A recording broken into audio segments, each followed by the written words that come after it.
What up? So, basically, I have been doing. I don't even know, man.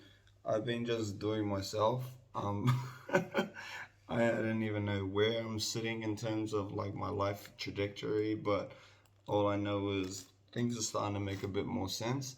Um, Especially now that I'm in this new house. Yeah, this has been working. Um, I just wanted to do a quick video on my people, New Zealanders, Maoris, Kiwis, and the statistics of their financial behaviors, right? So, bear with me because I might cut some slack for that. Basically, I seen the statistic. I was watching like what middle class people can afford nowadays in America. And then it got me wondering. It's like, what can New Zealanders fucking middle class afford? What can they get, right? And basically, I looked up how New Zealanders use their money when they get paid. This is a survey done in New Zealand. Only a couple thousand people did it, but if you can kind of like get the average, that's a pretty good volume to do a survey. Anyway, first one, this is gonna hit hard.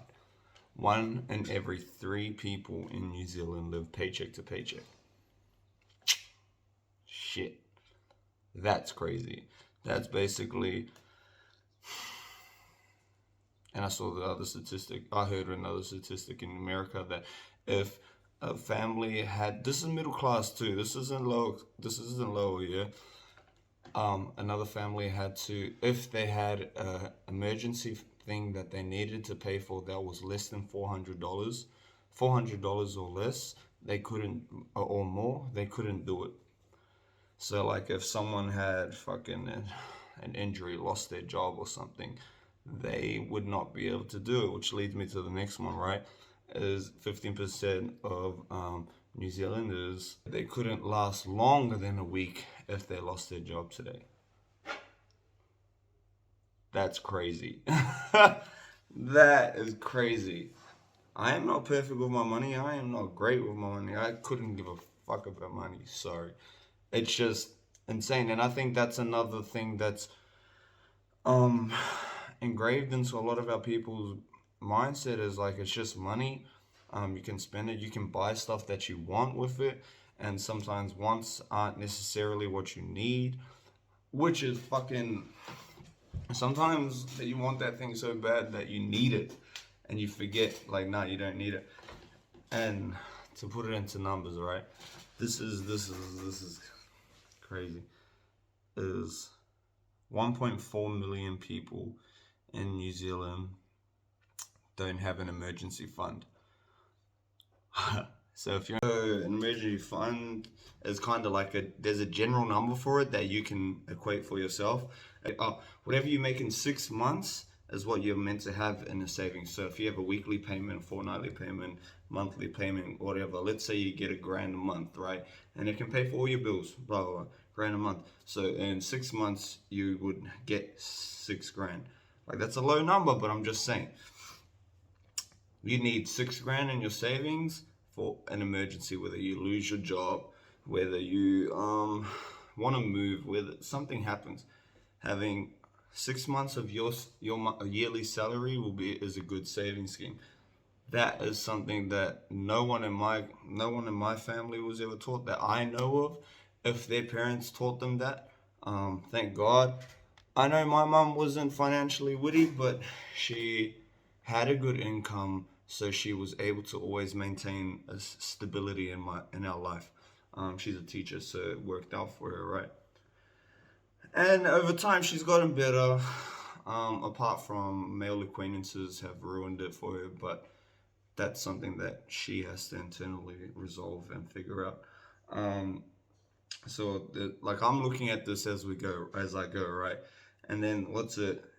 People between 18 and 24 year olds. This is a study done in August of 2022. 34% of them will suffer from payment problems, whether that be like a debt repayment or bill repayment, power, electricity, etc., internet, like gee, the list goes on. But 34% of New Zealanders aged between 18 and 24, I think it is, will suffer from something like that, which is crazy, right? 53% of 18 to 24-year-olds will do not have more than $1,000 in their savings on a weekly basis. Like, $1,000 seems like a lot, but let's put it in perspective. If you try and buy, like, I don't know, if your tires get flat, right, and on your car, that's a couple hundred gone right there. Your groceries maybe like 100, $200 roughly. $100 if you live by yourself, you're a lone person, really small. $100 on power and bills. $100 on your phone. $100 on going out because you're really gonna go out. $100 on traveling if you don't travel much in New Zealand because petrol's fucking expensive. That's 500 gone right there. Now let's say you fucking, I don't know, your tooth, you need like a filling done. Maybe that's like 200 extra, 700, bang. That's 1,000 gone, like that, which is crazy. And I'm not trying to like pick on my people, but it's an issue that's not resolved, and it's never like, I'm talking from a traditional perspective, right? That it's something that's not focused on, and our people tend to fall on it.